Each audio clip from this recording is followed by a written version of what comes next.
अभी हम कंप्लीट एक कंट्रोल पैनल को समझते हैं, पर उससे पहले हम ये समझेंगे कि एक ही कंट्रोल पैनल के अंदर पूरी यहाँ पे 3 सप्लाई मौजूद है। एक हमारे पास है 440 वोल्टेज, सेकंड है हमारे 220 वोल्टेज कंट्रोल और साथ ही हमारे पास थर्ड है 24 वोल्टेज डीसी कंट्रोल। तो एक ही पैनल के अंदर हमें 3 सप्लाइयों की जरूरत क्यों पड़ी? सबसे पहले अगर हम बात करें ना, तो हमारे पास 440 आ रखी है, RYB 3 फेज आ रखे हैं जो कि यहाँ पे हैं। ये हमारी पावर की पहली MCB लगी। तो हमें पावर की आवश्यकता क्यों पड़ी?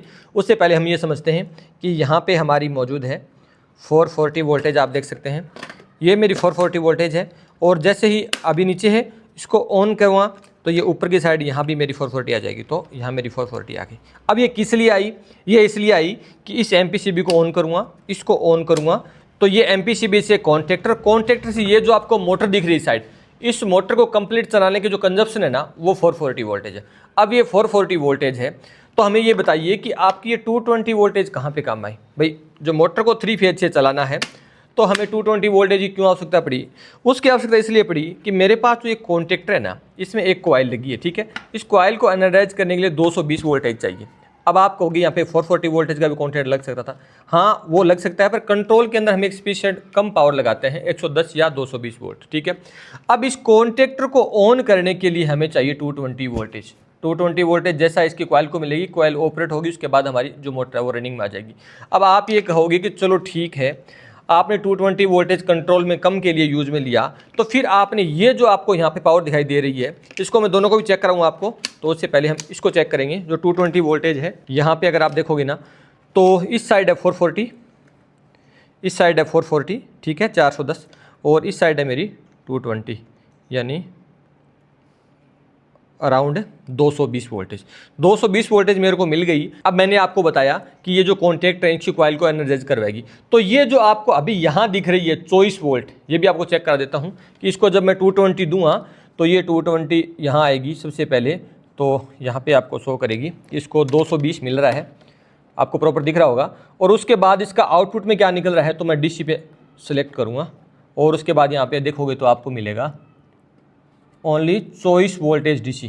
यहाँ पे आप देख सकते हैं। तो मेरे को अभी 24 वोल्टेज DC की आवश्यकता क्यों पड़ी? वो मेरे को इसलिए पड़ी कि मेरे को सिस्टम को और ही स्मूथ और रिफाइंड रन करवाना है। एक तो मेरे पास यहाँ पे देखिए ये जो रिले कार्ड है, ठीक है, ये मेरा ऑटोमेशन में काम आएगा।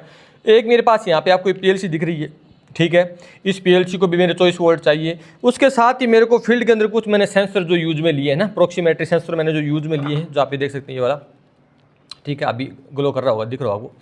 तो इसके लिए इसकी कंट्रोलिंग के मैंने क्या किया कि 24 वोल्टेज मैंने यहाँ पे यूज लिया। यानी कंप्लीट जो एक पैनल वायरिंग होती है, इसमें कई टाइप्स की जो हमारे पास सप्लाई मौजूद होती हैं। जैसे मैंने आपको बताया 440 है, 220 है, और यहाँ पे मेरे पास 24 वोल्टेज है। अब देखो मेरे को सिर्फ इस मोटर को रन करवाना है ना। अब रन करवाने के लिए इसको पावर 440 वोल्टेज चाहिए, जो कि यहाँ पे आप देख सकते हैं। मैंने बटन को दबाया और दबाते मेरी मोटर ऑन हो गई, ठीक है। पर इस मोटर को ऑन करने के लिए काफ़ी एफर्ट और भी लगे हैं, जिसमें क्या क्या हुआ है, जिसमें ये है यहाँ पे जो मेरी लेके आई है, जो मेरी PLC आपको दिख रही है, ये भी यहाँ पे कमांड देगी, ठीक है। अब मेरा सेकंड कॉन्ट्रैक्टर भी ऑन हो मेरा प्रोग्राम के अकॉर्डिंग। और उसके साथ ही मैं बताऊँ ना आपको कि मैं यहाँ पे 20 टाइम करता हूँ ना, तो मेरी मोटर का जो 2 कॉन्ट्रैक्ट ऑफ भी हो जाएंगे। मैंने ऑटोमेशन लगा रखा है। जैसे मान लो जो मेरा कोई कन्वेयर बेल्ट चल रहा है, ठीक है, उस कन्वेयर बेल्ट के आगे से कोई जो PLC है उसके आगे से कोई चीज़ गुजरती है, 20 यानी 20 टाइम गुजरती है, तो मेरा सर्किट बंद हो जाएगा, एक मेरा साइकिल कंप्लीट हो जाएगा। तो ये प्रोग्रामिंग जैसे मान लो 1, ठीक है, 2, 3, 4, 5 आपको ग्लो कर रहा है, ठीक है, 6, चाहे मैं जितने भी टाइम में करूँ, 7, 8, 9, 10, 11, 12, 13, 14, 15, 16, 17, 18, 19, 20 मेरी साइकिल पूरी कंप्लीट हो गई। तो इसी पूरे सिस्टम को सिस्टमेटिक तरीके से कराने के लिए मैंने अलग अलग टाइप की ये पावर जो यूज में ले रखी है। अब देखो ट्रबल शूटिंग में एक बात को ध्यान रखनी पड़ेगी कि सबसे फर्स्ट अगर आपको कोई भी इशू आता है तो आपको यहाँ चेक करना पड़ेगा कि मेरा यहाँ पे जो मेरा है वो 440 वोल्टेज तीनों फेज में आ रहा है क्या, ठीक है। तो इसको करूँगा मैं सबसे पहले सिलेक्ट अपने AC वोल्टेज पे, और मैंने यहाँ पे सिलेक्ट किया और मैंने फर्स्ट पे चेक किया कि मेरा यहाँ पे दिखाइए ये आ रहा है क्या मेरा 440 वोल्टेज, हाँ प्रॉपर आ रहा है, ठीक है। फिर मैं चेक करूँगा कि ठीक है यहाँ से आगे आ रहा है। फिर मैं चेक करूँ मोटर बंद है तो मेरी MPCB ऑन है क्या, तो मेरी यहाँ पे MPCB ऑन है, यहाँ पे आ रही पावर, ठीक है। MPCB ऑफ होगी तो मैं चेक करूँगा कि यहाँ पे तो मेरे पास MPCB ऑफ पड़ी है, XCB से ट्रिप होगी, ठीक है। ये इसका ये है आउटपुट साइड, ठीक है। तो यहाँ पे देखेंगे तो हमारा बिल्कुल भी नहीं आ रहा आगे, ठीक है। कॉन्टैक्ट हम कॉइल चेक करेंगे, इसको प्रॉपर सप्लाई वोल्टेज मिल रही है तो क्या करेंगे हम अपने ट्रांसफार्मर को भी चेक करेंगे। तो एसी में यहाँ पे चेक कर सकता हूँ कि मेरे यहाँ पे 220 वोल्टेज आ रहा है क्या, ठीक है।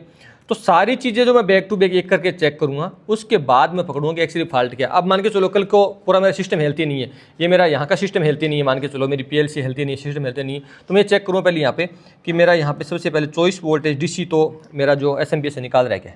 तो मैं यहाँ पे भी चेक करूँगा, तो यहाँ पे मेरी 24 वोल्ट तो आ रही है, इसके आगे कोई इशू हो सकता है। तो इस प्रकार कंप्लीट पूरे के पूरे पैनल का ट्रबल शूटिंग भी होता है और इसी प्रकार इसकी कंप्लीट पूरी वायरिंग होती है। यानी एक ही पैनल के अंदर हम मल्टीपल वायरिंग को यूज लेते हैं। जैसे मान के चलो ये एक 24 वोल्टेज की वायरिंग हो, टोटली सेपरेट है, इसकी पूरी ड्राइंग सेपरेट है, अलग है, ठीक है।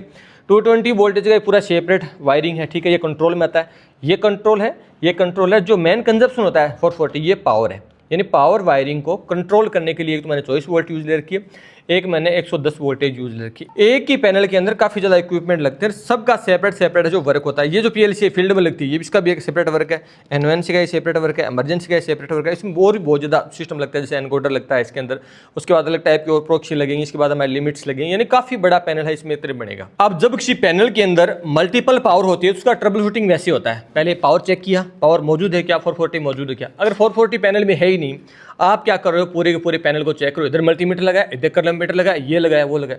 तो भैया सबसे पहले ये तो चेक करो कि आपके टर्मिनल पर आपकी मैन जो पावर आ रही है क्या, पावर चेक किया, ठीक है, मैन पावर आ रही है, मैन MCB हो गया, आगे MPCB, हमारे जो आगे पूरा सर्किट है कैसे धीरे धीरे चल रहा है, ठीक है। पावर का हमने फर्क फाड़ दी, सारी वायरिंग हमने चेक कर ली, कोई हीट नहीं है, कोई कुछ बाहर नहीं निकला। उसके बाद पूरी कंट्रोल फाइंड आउट करेंगे, कंट्रोल कहाँ तक आ गया, मेरा जो कंट्रोल ट्रांसफार्मर आ गया आउटपुट निकाल रहा है। उसके बाद मेरा जो 24 वोल्ट है वो निकल रही है। उसके बाद मेरी PLC में पावर 220 वोल्ट या 24 वोल्ट इसको मिल रही है, मेरे रिले कार्ड को 24 वोल्ट मिल रही है। उसके बाद क्या दिक्कत है उसको फाइंड आउट किया जाता है। ये प्रॉपर एक तरीका होता है ट्रबल शूटिंग का। और ये प्रॉपर जो वायरिंग होती है ना, ये भी मैं आपको टूशा टेक का जो फील्ड फैक्ट्री मास्टर कोर्स है ना, कि भैया फॉल्ट कैसे पकड़ना है, कंपनी में आपको जॉब कैसे मिलेगी, कैसे आपको फॉल्ट पकड़िए, अगले को जल्दी वैल्यू देके जल्दी अपना प्रमोशन, जल्दी अपनी सैलरी बढ़ानी है, ठीक है ना। हाइक कैसे मिलता है, जब आप अच्छा आउटपुट देते हो।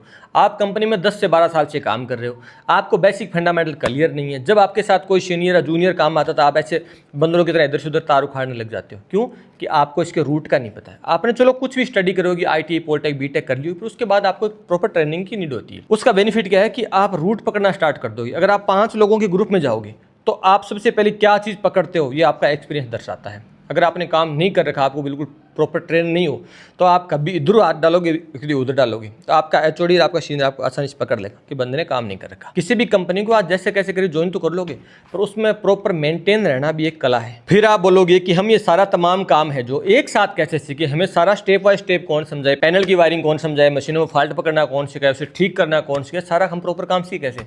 अरे मैं आपको वही तो सिखा रहा हूँ अपने टूशा टेक एप्लीकेशन पे, जो फील्ड फैक्ट्री मास्टर कोर्स में। और क्या है, स्टेप बाय स्टेप सब कुछ है, सबका रूट है।